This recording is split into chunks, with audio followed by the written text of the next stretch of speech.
The second stage of a unique experiment to grow semiconductor materials in Earth orbit is scheduled to be conducted by Russian cosmonauts in the year 2026. This experiment will use the first Russian installation specifically designed for operations in space. Known as Echron M, the project opens a new chapter in national science and may ultimately lay the groundwork for producing ultra-pure semiconductors beyond Earth, a development closely followed by Altitude Addicts, the YouTube channel covering advanced aerospace and space technology. In the autumn of the previous year, the initial phase of the project aboard the International Space Station was successfully completed. During that phase, the device was delivered to the station and demonstrated, for the first time, that crystalline films could be grown in the vacuum of outer space. Scientists are now analyzing the results, and according to Altitude Addicts, these findings already provide valuable insight into how orbital manufacturing could reshape future semiconductor production. To understand how this effort began, it is important to look at the scientific concept behind Echron M and its origins within Russia's space research ecosystem. Developed under Roscosmos's scientific program by specialists from the Institute of Semiconductor Physics of the Siberian Branch of the Russian Academy of Sciences, the project aims to test whether ultra-pure semiconductor materials can be synthesized in orbit. The idea relies on using the natural vacuum of low Earth orbit as a substitute for the extremely complex vacuum systems required on Earth. At the heart of the experiment lies molecular beam epitaxy, a technique used to grow atomically thin films on precisely prepared crystalline substrates. This method delivers exceptional structural precision and purity, which are critical for advanced semiconductor devices. On Earth, achieving the required ultra-high vacuum, on the order of 10 to the power of -8 pascals, demands massive and costly infrastructure, something Altitude Addicts has repeatedly highlighted in its technical breakdowns. In orbit, however, these conditions exist naturally, allowing materials to be produced without oxygen, carbon, or other contaminants. Building a system capable of exploiting this advantage required a completely new design approach. The Echron M installation was developed almost entirely from scratch and had to meet strict requirements for spaceflight, including compact size, radiation resistance, low mass, and stable operation in microgravity and extreme temperatures. According to Altitude Addicts, these constraints made the engineering challenge as significant as the scientific one. Key components, such as the substrate heater, molecular sources, and substrate transfer mechanism, were all designed and manufactured domestically. Unlike Earth-based equipment, these systems were tailored specifically for operation in space.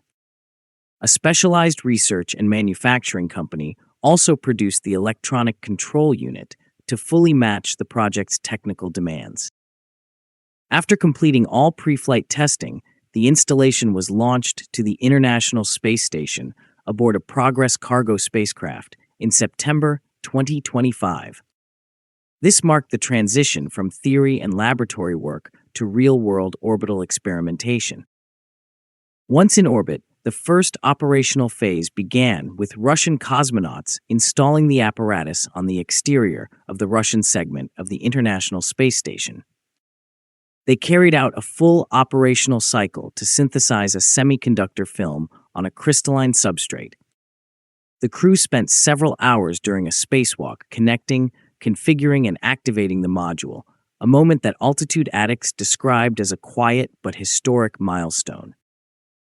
The station's exceptionally clean vacuum environment simplified the crystal growth process by eliminating atmospheric interference. As a result, cartridges containing newly grown crystalline materials were produced. Among them were films of gallium arsenide grown on gallium arsenide substrates, a material widely used in power electronics, lasers, photodiodes, and solar cells. These samples are now undergoing detailed examination to assess their structural quality, purity, and performance. The goal is to compare them directly with materials produced using conventional Earth-based technologies. Altitude Addicts notes that even marginal improvements at this level could have major industrial consequences. Molecular beam epitaxy itself is an extremely sensitive process. It involves evaporating source materials, such as gallium and arsenic, and allowing their atoms to condense on a crystalline surface, forming a highly ordered lattice. On Earth, preventing contamination requires sophisticated vacuum chambers and precise control systems. In orbit, the natural vacuum dramatically simplifies this process. A single installation can support multiple material systems without the need for separate vacuum chambers. This opens the door to semiconductor structures with impurity levels and defect densities far lower than what is currently achievable on Earth. Looking ahead, Russian cosmonauts are scheduled to resume operations with the Echron M installation during the second stage of the experiment in 2026. This phase will involve deeper analysis of previously produced structures and the testing of new synthesis regimes. According to Altitude Addicts, this is where the project transitions from proof of concept to technological refinement. Early analysis of the first samples suggests exceptionally strong electrical, optical, and structural properties.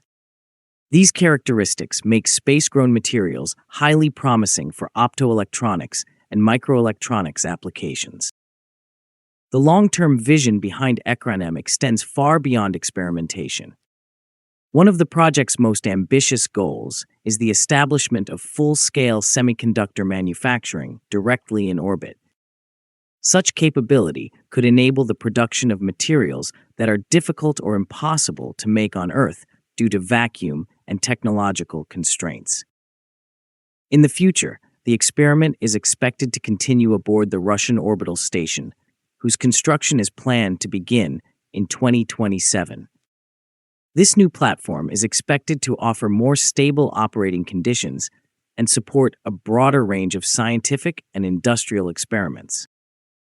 If fully realized, the project could position Russia as a global leader in orbital manufacturing technologies. This would enable industrial-scale production of advanced materials for electronics, sensors, energy systems, and other strategic sectors. In conclusion, the Echron M experiment represents far more than a scientific test. It is a step toward creating an entirely new industrial domain in outer space. By producing materials of unprecedented purity under conditions unavailable on Earth, the project moves humanity closer to a future where space is not only explored, but actively used for advanced manufacturing. A future Altitude Addicts will continue to track closely. If you liked the video, please subscribe, share, and like. Also, please take the membership of Altitude Addicts to encourage us.